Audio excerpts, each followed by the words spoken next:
저는 물건 버리기를 무척 좋아하는 버리기 병에 걸린 사람이랍니다. 그래서 어떻게 하면 물건을 더 줄일까, 어떻게 하면 집을 좀 더 심플하게 바꿔볼까를 늘 고민하며 살고 있죠.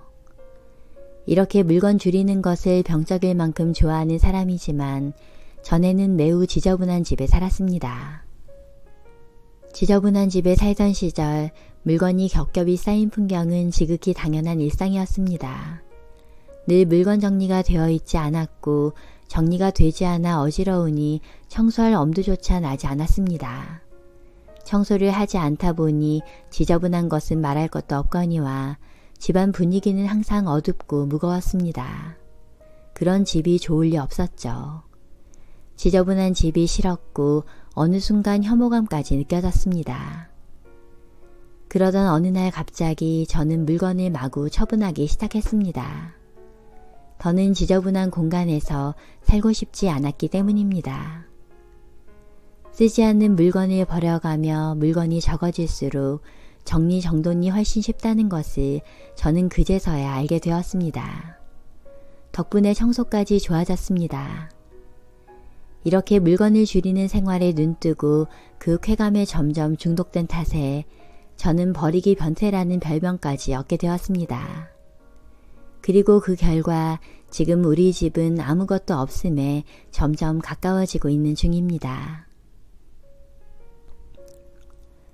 지금 우리 집 거실을 한마디로 표현하자면 텅 비어있다는 말이 딱 맞을 겁니다. 물건이 너무 없어 손님들이 놀라워할 정도입니다. 사실 저는 어린 시절부터 성인이 되기까지 친구를 집에 초대한 적이 별로 없었습니다. 이유는 물론 집이 지저분했기 때문이죠. 그러나 물건을 정리하고 집이 깨끗해진 이후 드디어 저는 집에 손님을 초대할 수 있게 되었습니다. 처음 우리 집에 방문한 사람들은 대부분 모델하우스보다 물건이 더 없다며 놀라고 또 물건이 너무 없어 불편하지 않은지를 묻기도 합니다. 그러나 텅 빈 집에서 함께 식사를 하고 차를 마시며 시간을 보낸 뒤에는 물건이 없으니 오히려 마음이 차분해진다라는 칭찬을 하고는 합니다. 사실 이렇게 아무것도 없는 집에 살게 되기까지의 과정은 쉽지 않았습니다. 무엇보다 함께 생활하는 가족들과 생각이 달라 어려운 점이 무척이나 많았습니다. 저의 가족들은 물건을 절대 버리지도 정리하지도 못하는 성격이었으니까요.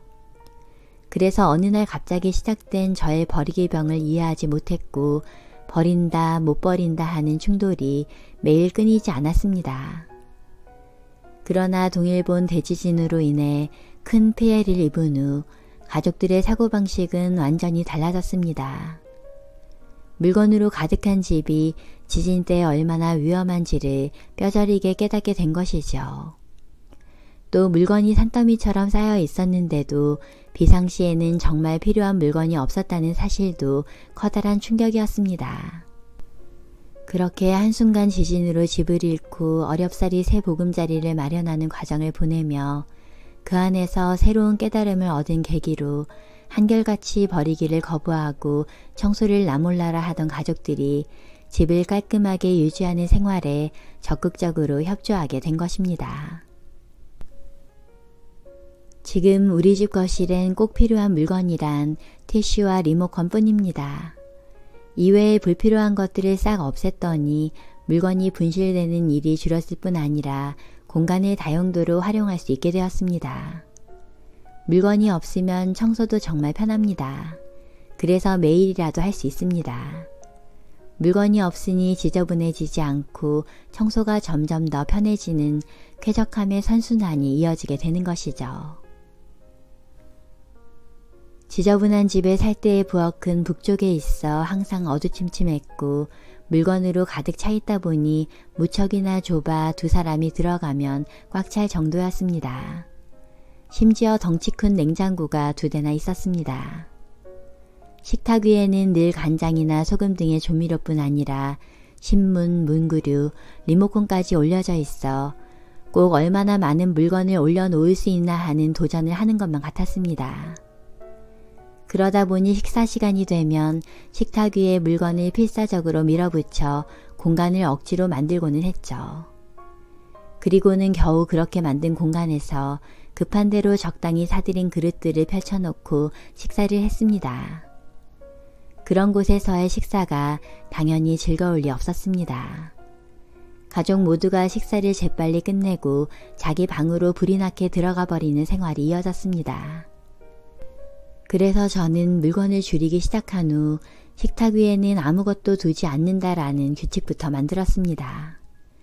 또 적당히 사서 쓰던 그릇들을 전부 처분하고 나와 가족들이 정말로 좋아할 만한 쓸 때마다 마음이 흡족해지는 새 그릇을 마련했습니다. 이 작은 변화만으로도 매일의 식사 시간은 놀랄 만큼 즐거워졌습니다. 특별할 것 없는 음식도 무척 맛있게 느껴졌습니다. 정리의 위력을 새삼 깨닫게 되는 순간이었습니다. 지금 우리 집 주방에는 쓸데없는 물건은 전혀 없습니다. 오로지 물건을 줄이고 뭐든 제자리에 집어넣기를 추구해온 저의 끝없는 도전의 결과물인 것이죠. 텅 빈 주방. 아무것도 없는 이런 텅 빈 주방이 실현될 수 있게 된 것은 우선적으로 물건이 줄었기 때문이고 또 사용한 물건을 집어넣을 곳이 명확해졌기 때문입니다. 저는 식재료든 조미료든 그릇이든 쓰고 나면 몽땅 다 집어넣습니다. 이런 집요하게 집어넣는 작업은 습관이 되면 그다지 번거롭게 느껴지지 않습니다. 또 물건이 없으니 조리 공간은 더 넉넉해져 주방을 더 넓게 쓸 수 있습니다. 저는 늘 주방을 가장 공들여 청소합니다. 언제나 싱크대 위 아래 아주 작은 틈새까지 음식 찌꺼기나 때가 끼지 않도록 철저히 청소를 하는 것이죠. 물건이 많이 나와 있을수록 주방은 금세 더러워지고 청소하기 힘들어집니다. 그렇기 때문에 청소를 덜 하기 위해서라도 아무것도 꺼내 놓지 않는 게 편합니다. 저의 텅 빈 주방은 청소하기가 편함은 물론 주방 정리는 귀찮은 일이라는 고정관념을 씻은 듯 사라지게 해주었습니다. 제가 어릴 때부터 썼던 침대는 좁은 방의 크기를 고려한 수납 겸용의 침대였습니다. 수납이 되어 좋은 점도 있었지만 습기가 많은 집에 청소까지 힘들어 침대 밑의 환경이 그야말로 최악이었죠. 그러나 지금 우리 집의 침대 밑은 당연히 텅텅 비어 있습니다. 침대 다리가 길어서 침대 밑을 청소하기도 편합니다. 침실은 가족이 가장 편히 쉬는 곳이자 긴장했던 하루의 힘을 빼고 있는 그대로의 나로 돌아가 편히 쉴 수 있는 공간입니다. 그렇기 때문에 침실에는 되도록 자질구레한 물건을 두려 하지 않습니다. 수면에 전념하기 위해서는 아무것도 없는 공간이 훨씬 쾌적할 수 있으니까요. 아무리 생각해도 가족 모두가 편안히 쉴 수 있는 최고의 인테리어는 청소가 최대한 수월한 공간, 심플함이 정답이 아닐까 합니다. 지저분한 집에 살 때는 늘 집안 여기저기에 빨아놓은 옷들이 흩어져 있었습니다. 그래서 집 어딘가에 가족 전원의 옷이 모인 옷더미가 만들어져 있었고 각자 거기서 자기 옷을 찾아 입어야만 했습니다. 그 중에서도 양말은 특히나 찾기가 힘들었습니다. 이산 양말을 찾아 한 켤레를 맞추는 일이 정말 고역이었죠. 이런 불편함을 겪으면서도 당시 우리 가족은 그런 불편함을 당연히 여겼습니다. 자연히 자신이 어떤 물건을 가지고 있는지도 잘 몰랐습니다. 무엇을 가지고 있는지 모르다 보니 똑같은 물건을 여러 번 사는 탓에 쓸모없는 물건은 더 늘어나고 경제적 손실은 점점 커지는 악순환이 이어졌죠. 그런 상황을 어떻게든 개선하고 싶었습니다. 그래서 저는 자신의 물건을 전부 한눈에 볼 수 있는 구조의 옷장을 만들었습니다. 그리고 공용 공간이 아닌 개인의 구역에 각자의 물건을 보관하도록 했습니다. 그 결과 집에서 옷더미가 사라졌고 가족들의 행동 방식도 서서히 달라졌습니다. 물건 전부가 한눈에 파악되는 옷장이 뒤죽박죽이던 물건들 속에서 받았던 스트레스에서 우리 가족을 해방시켜 준 것입니다. 완벽한 심플 라이프를 바라고 버리기 변태라는 별명까지 얻은 저에게도 늘 쉽게 버리지 못하는 것이 바로 옷과 자파였습니다. 가방과 신발에는 대책 없이 약한 탓에 아무것도 없는 집을 지향하면서도 누가 봐도 이상할 만큼 옷과 가방과 신발이 많았습니다. 그리고 여전히 저는 삼시세끼보다 가방과 신발이 좋은 사람입니다. 하지만 이제 무력에 휘둘리는 일이 줄어든 것만은 확실합니다. 예전에는 무언가를 쉽게 사고 쓸모가 없어지면 가차없이 처분하는 과정을 반복하고는 했습니다. 그러나 물건을 쉽게 버리는 것에 서서히 거부감이 들었고 쉽게 버리는 것보다 오래 쓸 수 있는 물건만 사는 것이 중요하다는 사실을 깨닫게 되었습니다. 그래서 여러 쇼핑의 시행착오 끝에 내가 좋아하는 색과 형태, 질감 등 오래 쓸 수 있는 물건의 조건을 파악하기 시작했고 나의 취향에 맞는 명확한 조건을 알게 되자 쇼핑도 차차 계획적으로 변할 수 있었습니다. 물론 이런 신중한 쇼핑에는 어느 정도의 시간과 에너지가 필요합니다. 그러나 이렇게 심혈을 기울여 고르고 고른 물건은 오래도록 곁에 두고 사용할 수 있습니다. 이렇게 물건과의 관계를 개선하다 보면 어느새 나의 소비 방식도 달라집니다. 정말로 필요하거나 갖고 싶은 것에만 돈을 쓰게 되는 것이죠. 저 역시 쓸데없는 물건을 사지 않고 꼭 필요한 것에만 소비하게 된 덕분에 예전과는 달리 저축도 할 수 있게 되었답니다. 이제 사고 싶은 유혹이 생겨도 가방은 어차피 외출할 때 한 개밖에 못 들고 신발은 한 켤레밖에 못 신는다는 마음으로 소비 욕구를 다잡고는 합니다. 이렇게 아무것도 없는 생활이 자연스러워지면 물건을 늘리는 것이 하나의 이벤트처럼 느껴지게 되어 과소비도 확실히 줄어들 수 있습니다. 평소 집에서 업무를 보는 저의 작업실 책상 위에는 컴퓨터와 스탠드 조명뿐입니다. 그 외에 필요한 도구는 모두 책상 옆 수납장에 들어 있습니다. 집에서 일하다 보면 집중을 흐리는 유혹들이 많아 자칫하면 금세 집중력이 떨어집니다. 그렇기 때문에 저는 일을 시작하기 이전에 항상 청소를 함으로써 사생활과 업무 사이의 의식전환을 꾀합니다. 철저히 정돈하여 텅 빈 상태로 만든 뒤 집중력 향상을 도모하는 것이죠. 작업을 할 때에는 시야에 쓸데없는 물건이 없어야 한다. 이 규칙 덕분에 저의 작업 공간 책상 위는 언제나 널찍합니다.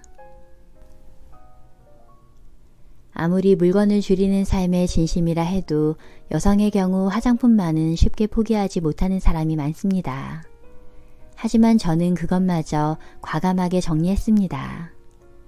손재주가 없는 저는 평소 심플한 화장을 선호하는 편입니다. 한때 화려한 화장에 공을 들이기도 했지만 결국은 귀찮아져서 그만두었죠. 화장을 간소화하기로 결심하고 컨실러, 아이라이너, 뷰러, 마스카라 등을 버렸을 때 저는 상당한 홀가분함을 느꼈습니다. 그야말로 버리기의 한계점을 초월하는 순간이었죠.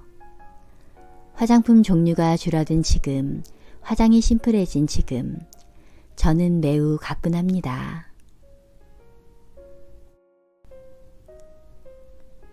텅 빈 집을 보며 지금 저의 생활을 보며 물건이 너무 없는데 문제가 없느냐고 묻는 분들이 가끔 있습니다.